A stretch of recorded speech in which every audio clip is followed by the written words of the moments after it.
সংসার ভেঙে তুমি যে নিজের সংসার বানাইছো, আমি ওই ওই মেয়েটাকে বলবো যে আমার সংসারটা ভেঙে তুমি যে নিজের সংসার বানাইছো, তোমার কি মনে হয় তুমি সুখী হতে পারবা? তুমি চিনো মামুনকে? মামুনকে আমি 4টা বছর ধরে ওকে, ওর পরিবারকে বড় করছি। আমি জানি ও কি পরিমাণ অর্থ লোভী, কি পরিমাণ নারী লিপসু। আমাকে কান্দায়, আমার চোখের পানিতে তোমাদের সংসার কতটা ভালো যাবে।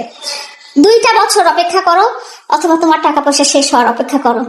ও আমার সাথে এরকম করেছে, এর আগেও অনেক মানুষের সাথে এরকম করেছে। তবে সবাই বলছে যে না, মামুন তোমার সাথে 2 বছর পরে চলে যাবে, মামুন তোমার টাকা পয়সা শেষ হয়ে গেলে চলে যাবে। আমি তাদের কথা বিশ্বাস করি নাই, আমি মামুনের কথা বিশ্বাস করছি। এবং ঠিকই দেখা গেল শেষ পর্যায়ে আমাকে নিঃস্ব করে দেশে চলে গেছে। তুমি কয়দিন সুখে থাকবা? আমি আজকে লাইলা তোমাকে বলে দিলাম যে তুমি অপেক্ষা করো তোমার টাকা পয়সা শেষ হওয়ার, তুমি অপেক্ষা করো।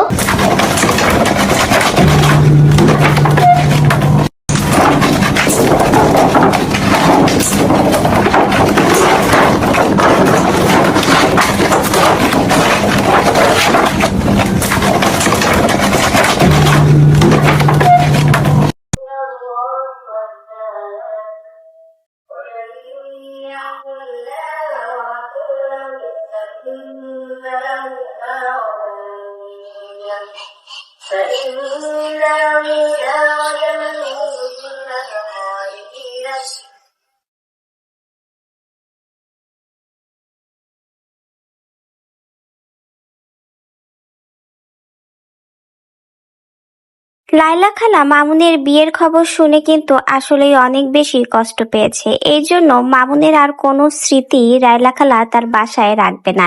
এজন্য লায়লা খালা মামুনের সকল ছবি এবং যেখানে যা ছিল সবকিছু কেটে একদম নষ্ট করে ফেলছে। বোঝাই যাচ্ছে মামুনের এই বিয়েতে সে অনেক বেশি কষ্ট পেয়েছে।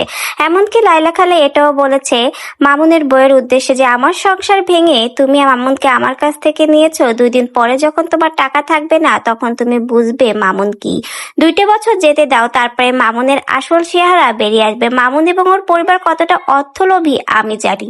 অনেকেই আমাকে বলেছে মামুন 2 বছর পরে তোমাকে ছেড়ে দিবে, আমি তখন পাত্তা দেয়নি, কিন্তু এখন বুঝতে পেরেছি ওই মামুনকে ছোট থেকে ওর পরিবারকে পেলে পুষে আমি বড় করেছি, কিন্তু দেখুন শেষ সময় আমাকে ঠকিয়ে এখন তোমার কাছে গেছে। 2টা বছর যাওয়ার পরে মামুনের আসল চেহারা প্রকাশ পাবে। আমার সংসারটা ভেঙে তুমি কখনোই সুখে থাকবে না। বুঝতেই পারছেন মামুনের এই নতুন বউকে এবার লায়লা খালা অভিশাপ দিল। মামুনের এই নতুন বিয়েটা যেন কোনোভাবেই লায়লা খালা মেনে নিতে পারছে না। এই জন্য তো লায়লা খালা মামুনের কোনো স্মৃতি আর তার বাড়িতে রাখছে না।